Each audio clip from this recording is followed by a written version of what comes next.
Bonsoir à tous, c'est un plaisir pour moi de vous retrouver pour cette émission ce soir qui ne sera pas une émission politique puisque nous nous collons à une urgence, on va dire à une urgence, une actualité. Et nous parlerons avec nos invités des urgences pédiatriques. Deux invités en plateau, Blandine Muanza, qui est pédiatre urgentiste, elle est responsable des urgences pédiatriques. Et puis nous avons de l'autre côté du plateau, Élodie Fogéa, qui est infirmière, elle aussi aux urgences pédiatriques. Mesdames, bonsoir et merci d'être avec nous. Bonsoir. Bonsoir. Voilà, donc nous parlerons d'un sujet qui vous préoccupe de toute façon, un sujet que vous avez voulu mettre sur le plateau et nous verrons un petit peu pourquoi d'ici quelques instants. Maintenant, rapidement, puisqu'il s'agit aussi d'informer la population, où sont situées actuellement les urgences pédiatriques ? Alors depuis à peu près un an, nous avons quitté le CHU historique de la route de Chauvel pour se retrouver au niveau de Palais-Royal, au niveau des Abîmes. Donc nous avons pu bénéficier d'une nouvelle structure dans laquelle nous avons intégré cette structure en juin de l'année dernière. En juin de l'année dernière, alors quel rôle jouent ces urgences pédiatriques aujourd'hui dans le circuit des enfants malades? Il faut savoir que pour les urgences pédiatriques, nous n'avons que 2 sites sur la Guadeloupe, celui pour la Grande Terre, celui du CHU, qui draine la majorité des enfants, et les urgences qui sont plus générales sur les urgences de Basse-Terre. Donc la porte d'entrée sur la pédiatrie, que ce soit en hospitalisation ou médicale ou en hospitalisation chirurgicale, la porte d'entrée de l'hôpital passe par les urgences. Alors, quel rôle est-ce que ces urgences devraient jouer d'après vous ? Alors, principalement, ce à quoi servent les urgences, c'est principalement de gérer des urgences vitales. Donc, prendre en charge les enfants les plus graves. Des enfants qui ont eu des accidents domestiques, des enfants qui ont eu des accidents de la voie publique, des enfants qui sont chroniques, comme les enfants drépanocytaires en crise, des asthmatiques, sachant que en Guadeloupe, on a à peu près 2,5 fois plus d'asthmatiques qu'en métropole, de prendre des enfants diabétiques, des décompensations et des tout-petits. Donc la priorité est donnée à ces pathologies-là, à ces enfants qui viennent avec ces arguments-là. Alors nous développerons d'ici quelques instants comment a évolué, en tout cas l'affluence au niveau des urgences pédiatriques depuis le déménagement. Alors est-ce que vous pouvez nous parler de ce qui existait et de ce qui existe aujourd'hui ?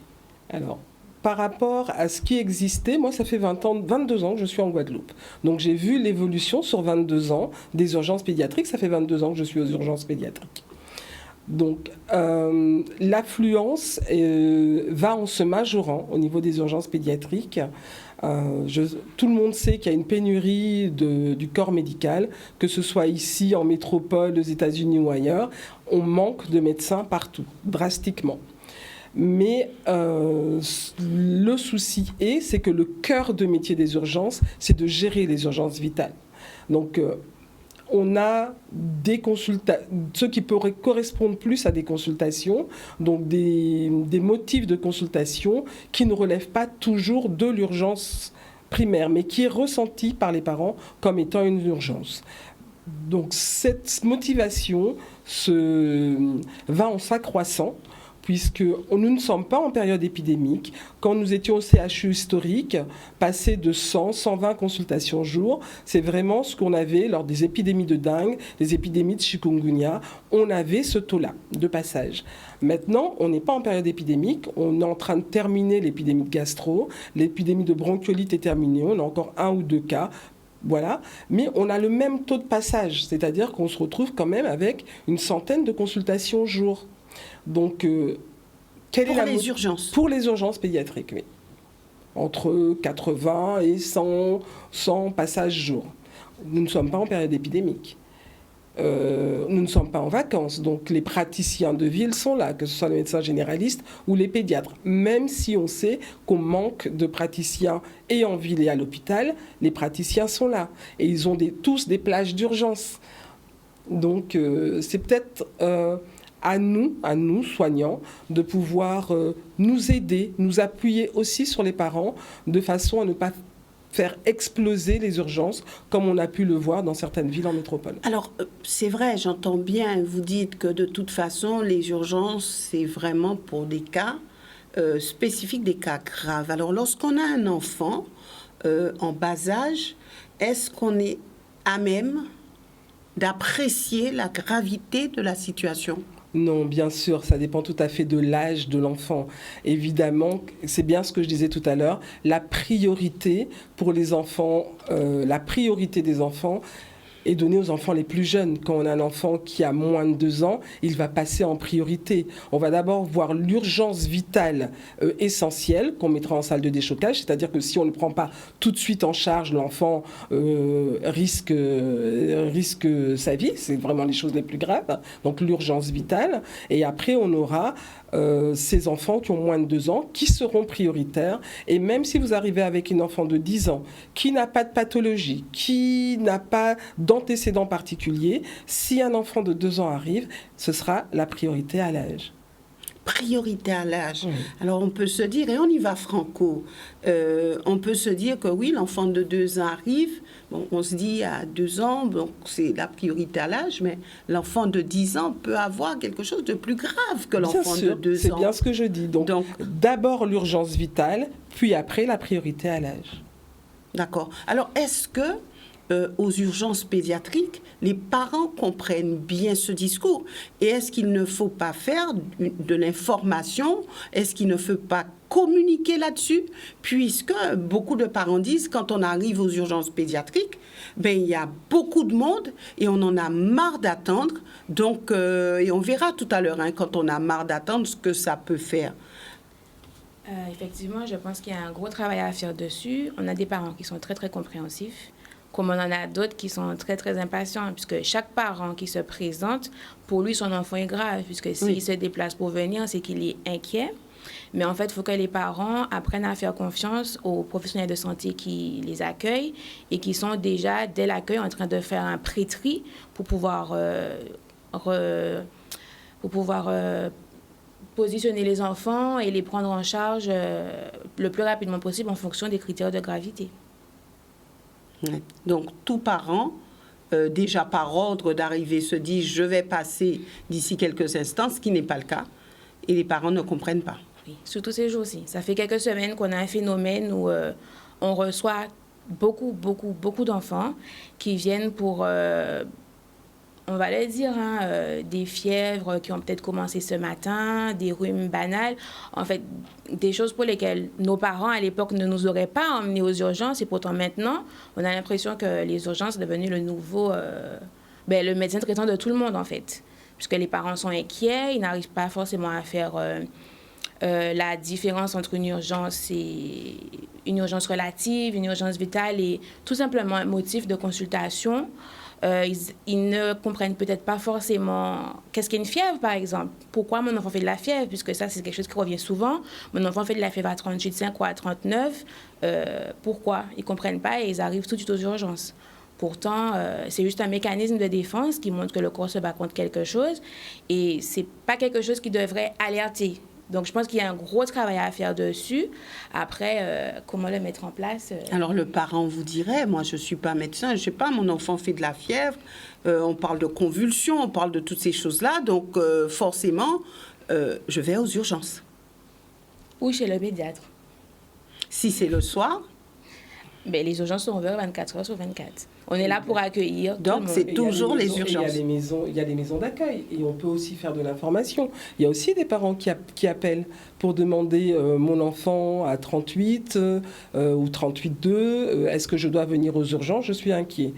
dont on donne des éléments de critères de surveillance et on leur dit, en fonction des critères aussi, vous viendrez aux urgences ou alors vous pouvez patienter, de voir quelques heures, ce que ça peut donner.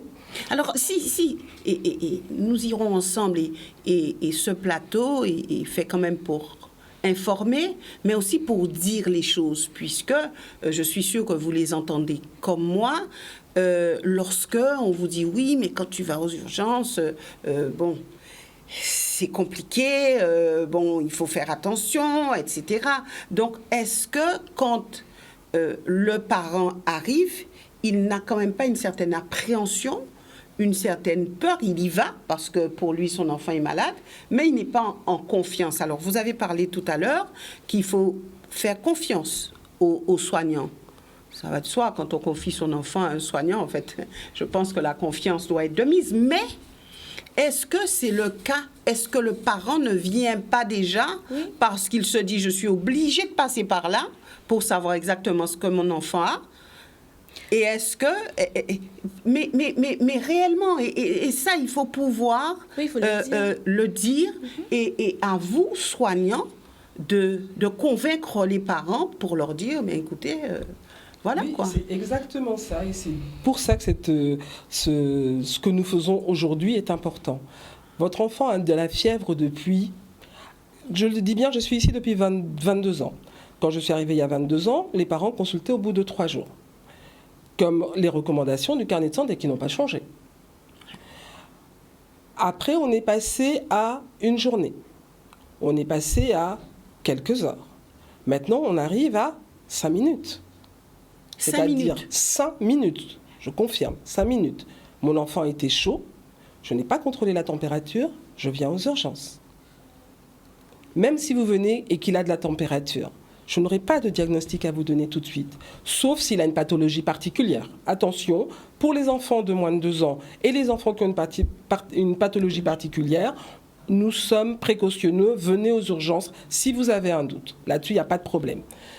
Sauf que si vous venez avec un enfant qui est beaucoup plus grand, qui n'a pas de pathologie particulière, qui arrive avec son 38,5 au bout de 5 minutes, je n'aurai pas de diagnostic à vous donner. Vous allez venir, je vais examiner votre enfant.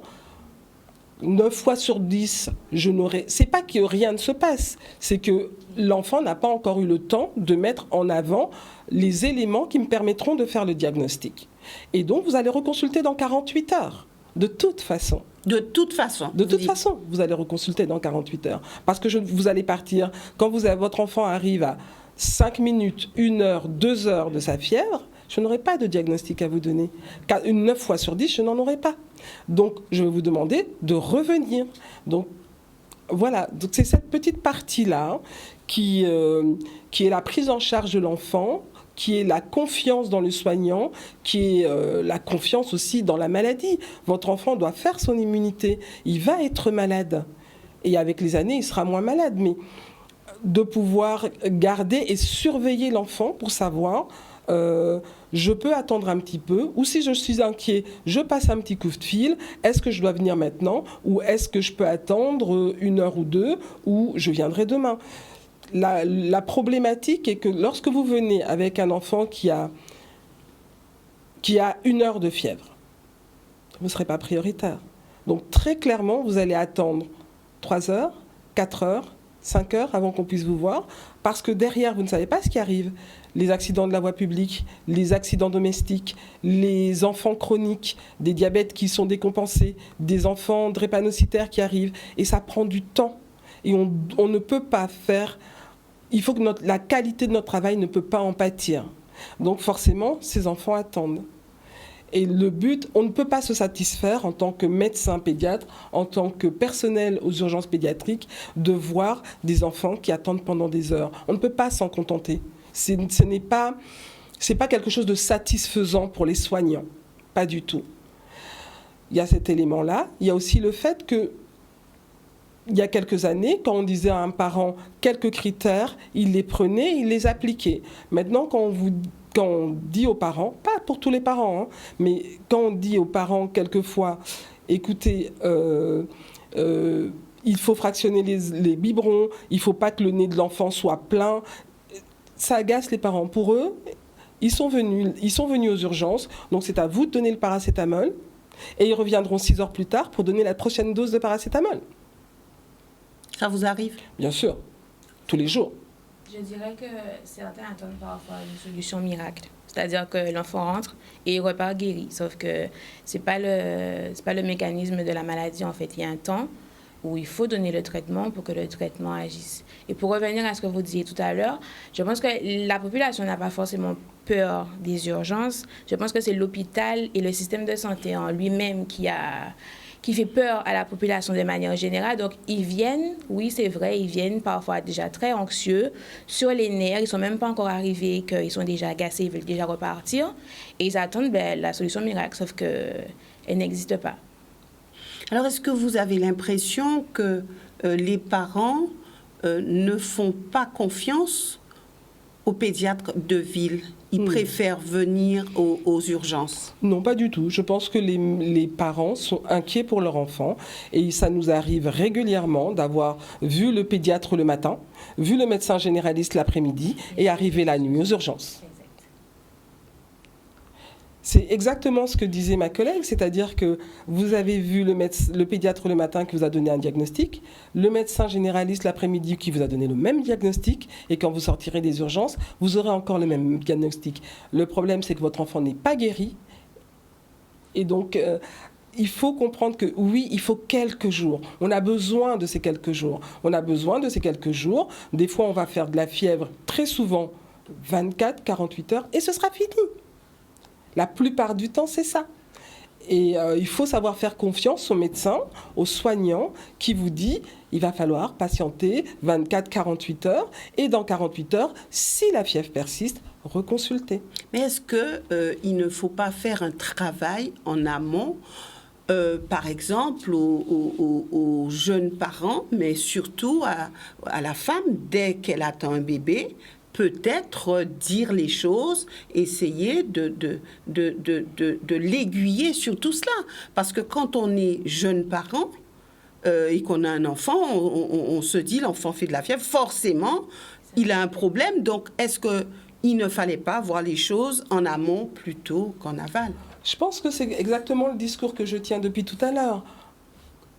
On ne fera jamais de remarque à un parent qui a un enfant de moins de 2 ans, de moins de 3 ans, qui vient aux urgences, parce qu'on sait qu'il commence sa parentalité sur l'enfant malade. Et c'est pas ça qui va poser le problème. Le problème, ça va plus être dans l'éducation. Vous avez consulté un membre médical, que ce soit le pédiatre, le médecin de ville ou le médecin des urgences, qui vous a demandé de reconsulter avec des critères de surveillance, c'est d'essayer. Je peux comprendre que ce soit inquiétant. Mon enfant est malade, ça m'inquiète. Et on est d'abord parent, même en étant soignant, on est d'abord parent avant d'être soignant. Donc, l'angoisse de la nuit majore tout ça. On a toujours l'impression qu'on va arriver trop tard. Et l'angoisse de la nuit majore cela. Alors, est-ce que vous dites que pas suffisamment de moyens humains? Alors, s'il y avait plus de soignants, plus de personnel de santé, est-ce que le problème ne se poserait pas? Pour moi, le problème se poserait. Parce que je pense que ce n'est pas le nombre de soignants qui va amener le parent à se donner un petit peu de temps.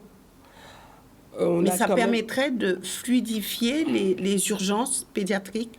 Oui, alors le but, on finira, il y a des programmes qui sont prévus par le ministère de la Santé, ce qu'on appellera à terme, qu'on n'est pas encore en capacité de mettre en place sur la Guadeloupe, mais qu'on appellera à terme les consultations de réorientation pour pouvoir redonner aux urgences leur cœur de métier.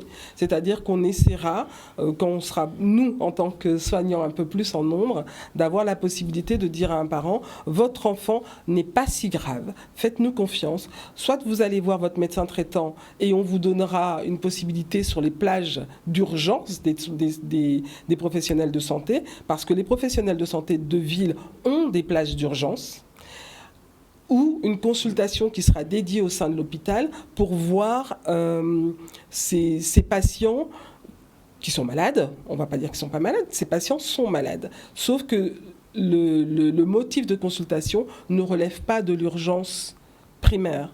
Donc pour un enfant pour lequel on n'a pas d'acte à faire, c'est-à-dire pas de bilan sanguin, pas de radio à faire, pas d'examen clinique, et qu'on se dit qu'il y a une plage horaire, et s'ils ont un circuit privilégié, je pense que ça, c'est peut-être la solution sur laquelle, comme on fait au Canada, comme on fait en Suisse, ce sera peut-être la solution qui nous permettra d'un peu désengorger les urgences. Est-ce que, nous y reviendrons d'ici quelques instants, mais est-ce que ce déménagement a été pour vous une plus-value ou une moins-value?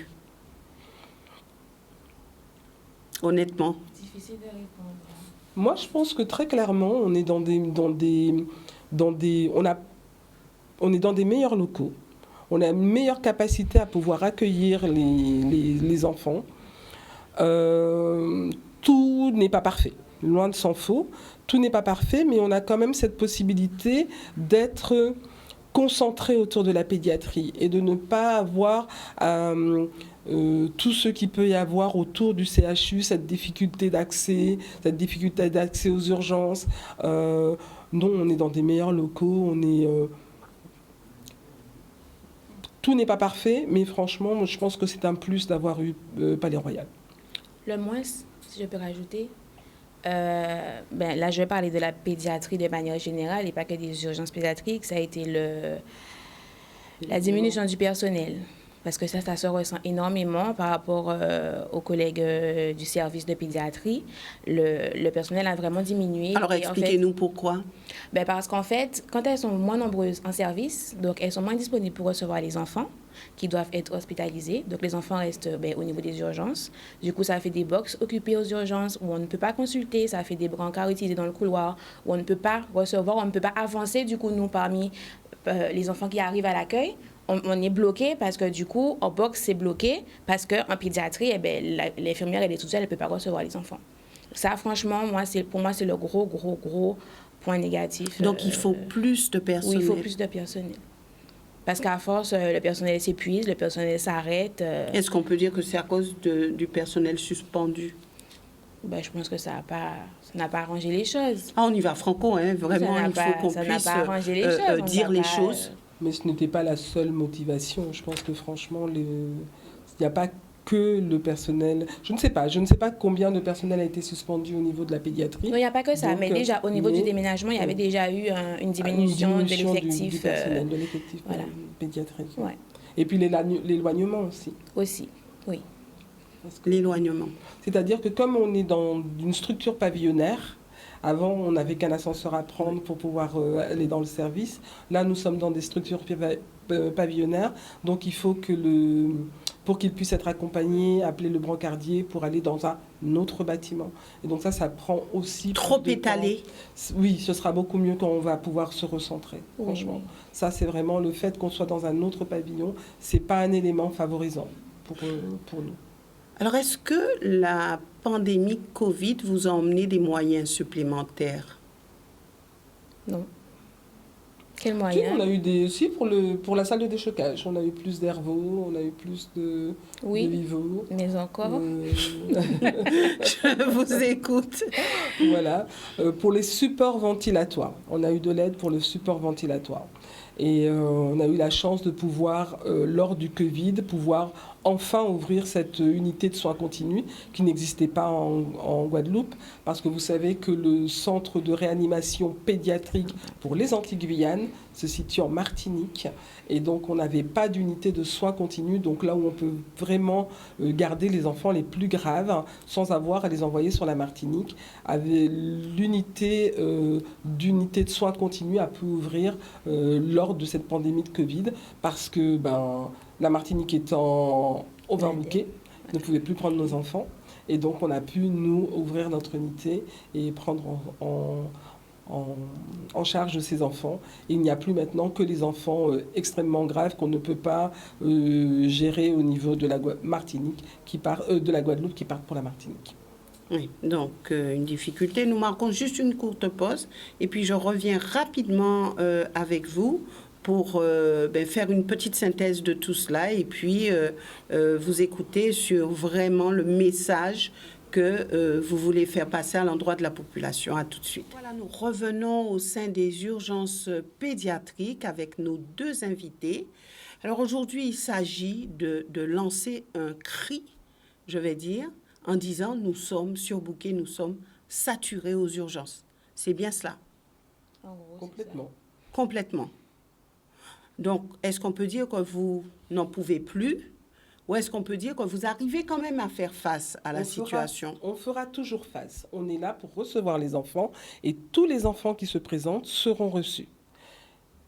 Si votre enfant attend demain 1 heure, 3 heures, et que vous avez l'impression qu'un enfant qui est arrivé après lui a été pris en charge, c'est parce que l'infirmière d'accueil et le médecin ont vu qu'il y avait une priorisation par rapport à votre enfant.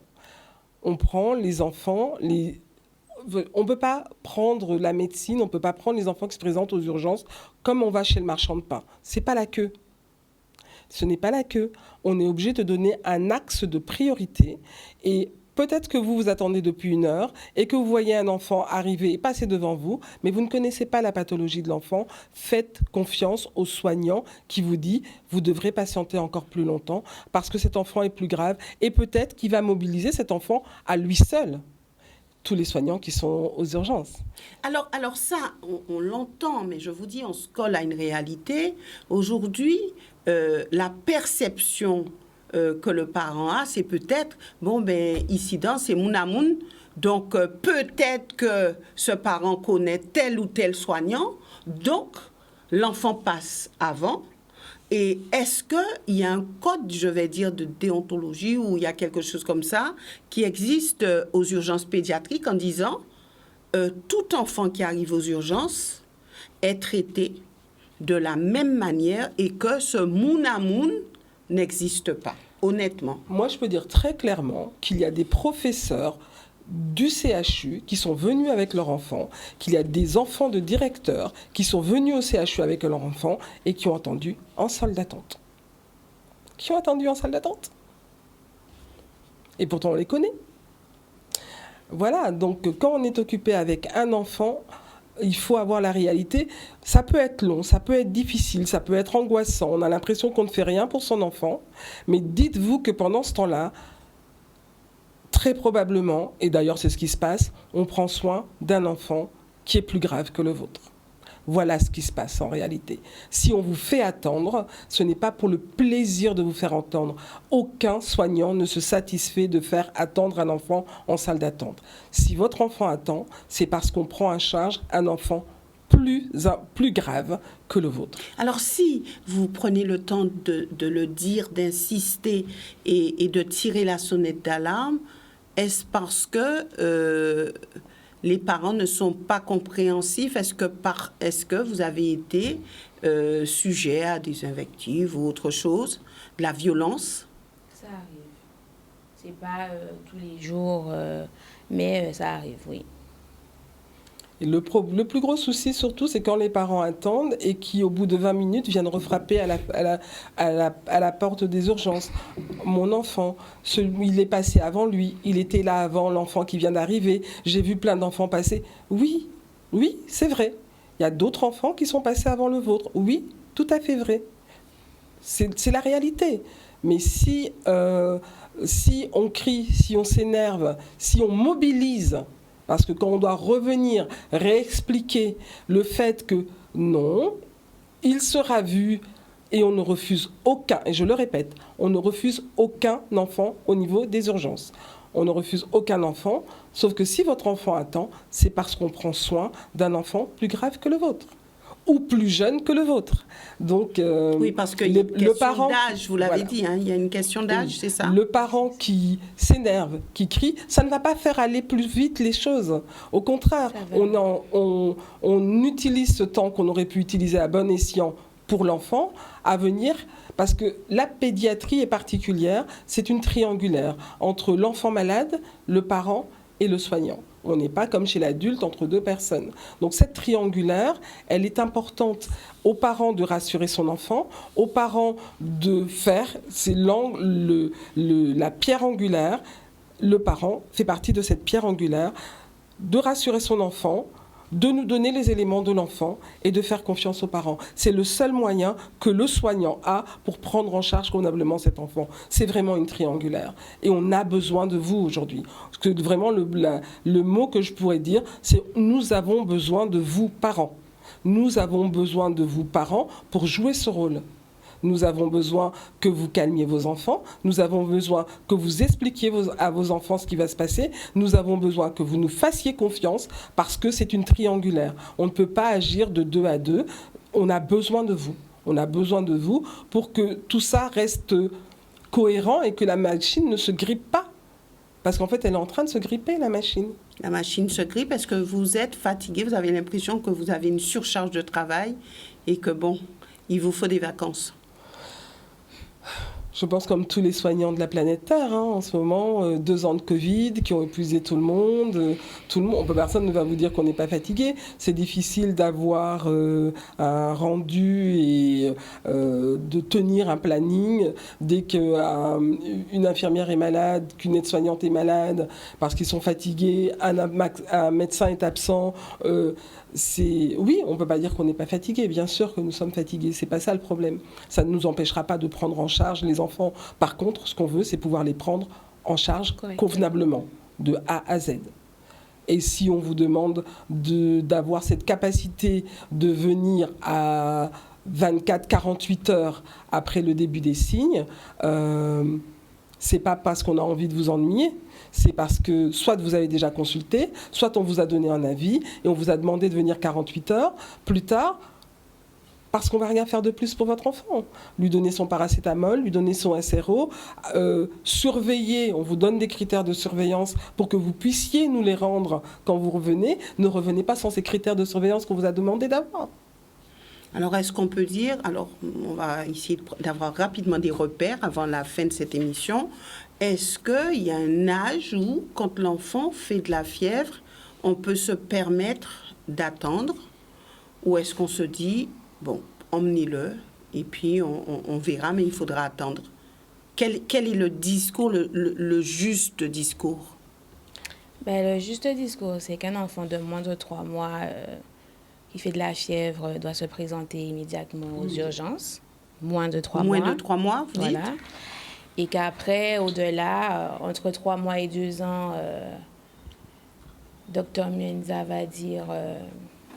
Après aussi, il faut des enfants qui ont des pathologies particulières. Il y a des enfants qui ont des pathologies particulières et donc ces enfants avec des pathologies particulières, peu importe l'âge. Médecin, là peu importe l'âge. Oui. Le médecin qui suit de façon régulière cet enfant vous donne les critères et vous donne les éléments pour vous rendre aux urgences. Voilà, suivez-les, puisqu'on vous a donné des conseils, on vous a donné des éléments de surveillance et de conduite à tenir, suivez-les. Et pour les autres enfants qui n'ont pas de pathologie particulière, qui sont beaucoup plus grands, qui ont déjà fait des fièvres, que vous avez déjà pris en charge, qui ont déjà consulté, surtout pour ceux qui ont déjà consulté, faites confiance au personnel médical qui vous a donné le conseil de prise en charge. On a aussi souvent, mon enfant a fait de la fièvre, l'école m'a appelé, j'arrive aux urgences. L'école ne vous a pas demandé d'aller aux urgences, sauf si votre enfant a une pathologie particulière. Vous pouvez voir votre médecin traitant, vous pouvez faire, comme on vous dit, avec cette fièvre, il a son premier pic de fièvre, on verra 6 heures plus tard, est-ce que la fièvre monte, est-ce que la fièvre ne descend pas, est-ce qu'il refuse de tout boire, est-ce qu'il vomit, est-ce qu'il a la diarrhée? Tous ces éléments-là sont des critères qui doivent vous faire consulter rapidement aux urgences ou pas. Mais si vous avez un enfant qui a juste un pic de fièvre et qui court dans tous les sens, patientez, voyez dans 4 heures, voyez dans 6 heures si la fièvre est toujours aussi élevée. Et donnez-vous ce temps pour ne pas avoir à reconsulter 2-3 fois le monde médical. Parce que quand on reconsulte 2-3 fois le monde médical, on a l'impression qu'on n'a rien fait pour son enfant. Non, au contraire, la maladie n'a pas encore eu le temps de bien se mettre en place pour qu'on puisse partir sur un diagnostic sûr et certain. Voilà, donc nous sommes quasiment arrivés au terme de cette émission.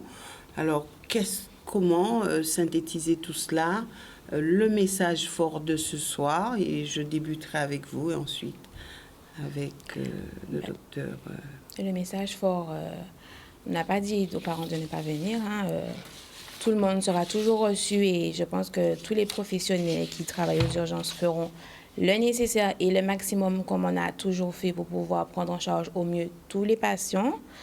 Simplement, il faut être patient et puis il faut essayer d'avoir un peu de recul sur certains symptômes que les enfants peuvent avoir de manière à désengorger un peu et permettre aux soignants d'être encore plus efficaces sur les enfants qui sont vraiment malades, on va dire, de façon plus grave.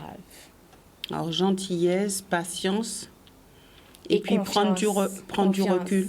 Surtout confiance aussi. Confiance. Parce qu'aussi, il y a aussi un phénomène de parents, certains, qui, quand ils arrivent, donc ils passent d'abord par l'accueil infirmier avant d'aller en consultation avec le médecin. Et en fait, on se rend compte que parfois, entre la consultation avec l'infirmière et avec le médecin, il y a des symptômes qui apparaissent, puisqu'on fait déjà, nous, un peu d'éducation quand on reçoit le parent.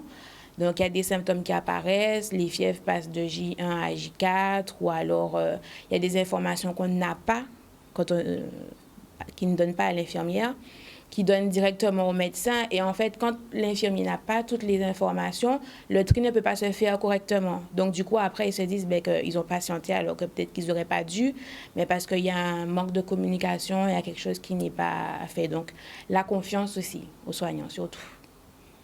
Merci, docteur Muanza.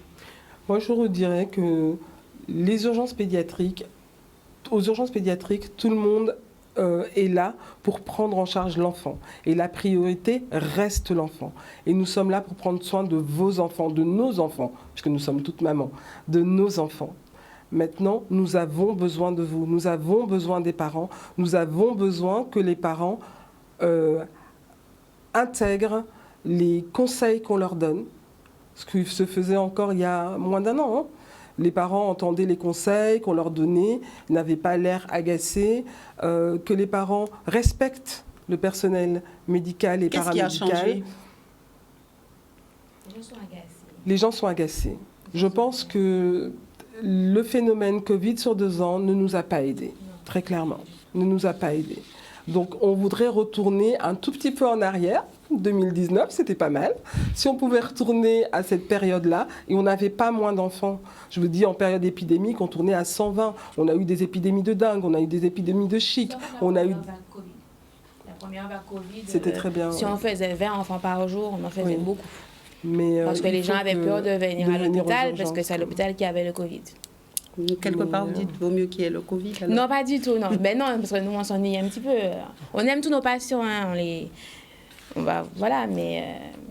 Mais la priorité, ça reste les enfants. Nous ne sommes pas là pour gérer les parents. Nous sommes là pour gérer les enfants. Et le parent, pour nous, n'est qu'un intermédiaire pour l'enfant.